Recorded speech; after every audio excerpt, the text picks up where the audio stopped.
নিয়ে আলোচনা হবে, এটা আমরা সকলেই বুঝতে পারছি। সেক্ষেত্রে গণভোটের অধ্যাদেশ বাতিল নিয়ে এক ধরনের টানাপোড়েন আমরা দেখছি যে শুরু হয়ে গেছে, এবং জুলাই সনদের বাস্তবায়ন সংসদে থেকেই করবে এমনটা বলেছে। পদত্যাগ নিয়ে আমরা সংসদে থেকে জুলাই সনদের বাস্তবায়ন করব। কেমন দেখছেন আপনি আসলে? প্রথমত এখানে একটা জিনিস বলে নেই, আমার যেহেতু আমি আইনের ছাত্র, এখানে আমাদের একটা সাবজেক্ট আছে ল অফ কন্ট্রাক্ট। আপনি যে কোনো মানুষের সাথে যে কোনো চুক্তি করতে পারেন, এনিথিং। আপনি যেমন একজনকে মারার জন্য বলে যে আমরা অমুকে মেরে ফেলবো, দুজনে একটা চুক্তি করলেন, তো দুজনের সেটা চুক্তি ঠিক আছে, কিন্তু সেটা মানে আইনের দৃষ্টিতে সেই চুক্তি আপনি বাস্তবায়ন করতে পারবেন না, এটা এনফোর্সেবল নয়। এখন রাজনৈতিক দলগুলো যে কোনো বিষয়ই ঐক্যমত্য হয়ে সবাই মিলে একটা চুক্তি করতে পারে। ধরেন জুলাই সনদের যে জিনিসগুলো আছে, এখন সেটা একটা চুক্তি। এখন এই চুক্তির আইনগত ভিত্তিটা কোথায়?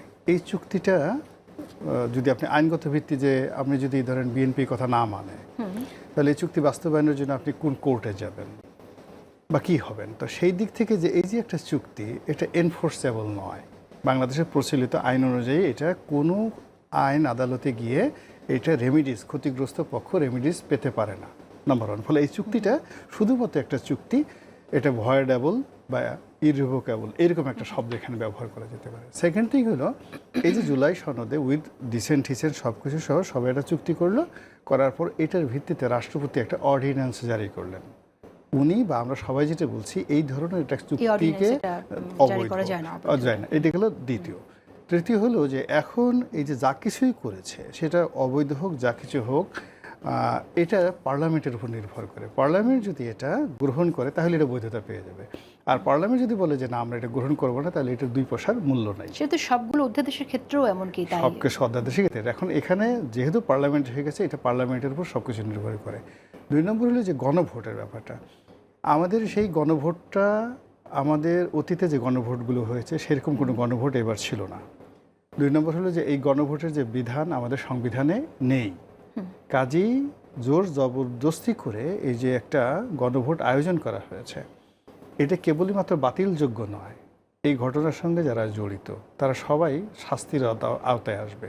তারা যে হাজার হাজার কোটি টাকা রাষ্ট্রীয় অর্থ ব্যয় করেছে এই গণভোটের নামে, যেটার কোনো প্রয়োজন ছিল না, দরকার ছিল না, এবং এটার কোনো আইনগত ভিত্তি নেই, সেটাই বিএনপি এই কাজটা করেছে। এবং বিএনপি এখন আপনি বলছেন যে তাদের বিরুদ্ধে ব্যবস্থাটা নেবে কি? আপনি ব্যবস্থা নেওয়ার কথা বলছেন? হ্যাঁ, অবশ্যই ব্যবস্থা নেবে। অর্থাৎ যারা ইলেকশন কমিশন এই কাজগুলো করেছে, ডক্টর মোহাম্মদ ইউনূস এই কাজ করেছে, তাদের বিরুদ্ধে ব্যবস্থা নিতে হবে। আদারওয়াইজ কারা নেবে?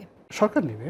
আচ্ছা, এই সরকার না নিলে সরকার বিপদে পড়বে। এই গণভোটের ক্যাম্পেইনে সরকার কিন্তু বলেছে হ্যাঁ ভোট দিতে, সেক্ষেত্রে সরকার এটা নিতে পারে কি? মানে সেটা হলো যে সেটা আলাদা পলিটিক্যাল মাঠে, ওইটা কোনো এখানে কগনিজেন্সে আসবে না। কিন্তু সরকার এখানে 2টো অপশন আছে। ফার্স্ট থিং হলো যে এটা যদি সরকার গ্রহণ করে, আগামীতে এটা একটা কনফ্লিক্ট, মানে আমাদের যে এক্সিস্টিং সংবিধান রয়েছে এটার সঙ্গে একটা কনফ্লিক্ট করবে। ফলে কি হলো, এই জুলাই সনদের যে শর্তগুলো আছে প্লাস এই গণভোটের যে বিষয়গুলো আছে, এগুলো যদি এখন মানে সংবিধানের সঙ্গে একীভূত করা হয়, তাহলে সংবিধানের যে মৌলিক যে বিষয়গুলো আছে এগুলোর সাথে একটার সাথে কন্ট্রাডিক্ট করে পুরো সংবিধানটা একটা বুমেরাং হয়ে যাবে। সবচেয়ে বড় কথা, চাপিয়ে দিয়ে কোনো সংস্কার আসলে কখনো টেকসই হয় না, সেই বিষয়টা। হ্যাঁ, এখানে তাকে সংবিধান নতুন করে রিরাইট করতে হবে। আলিরিয়া যেটা বলেছে, রিরাইট করা ছাড়া এগুলো মানে ইনক্লুড করা যাবে না। শেষ করে দেব, যদি কিছু অ্যাড করতে চান। বিষয়টা হচ্ছে, আমি এই বিষয়গুলি আলী রিয়াজ সাহেবের সাথে আমার বিবিসিতে তর্ক হয়ে গেছে, আমি দেখিয়েছি, বইনে দেখিয়েছি। উনি তো ভেঙে গেছে, উনি দেশটারে আউলায় দিয়ে বিদেশে চলে গেছে। আরেকজন ছিল আজিজ নজরুলের সাথে ভাগ করে খাইছে, আমার বিল্ডিংয়ে ছিল, সে নিউ ইয়র্কে নামছে, নামার পরে তাকে গাড়ির থেকে টেনে জামা কাপড় ছিঁড়ে ফেলছে। না, এটা ফেক ইনফরমেশন।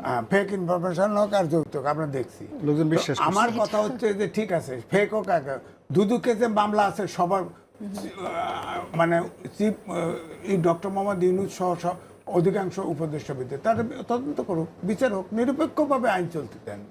এখানে তারেক রহমান বিচার করতে হবে কেন? তিনি রাষ্ট্রপতি, পুরা প্রধানমন্ত্রী, তিনি সব সারা দেশে, শুধু আইন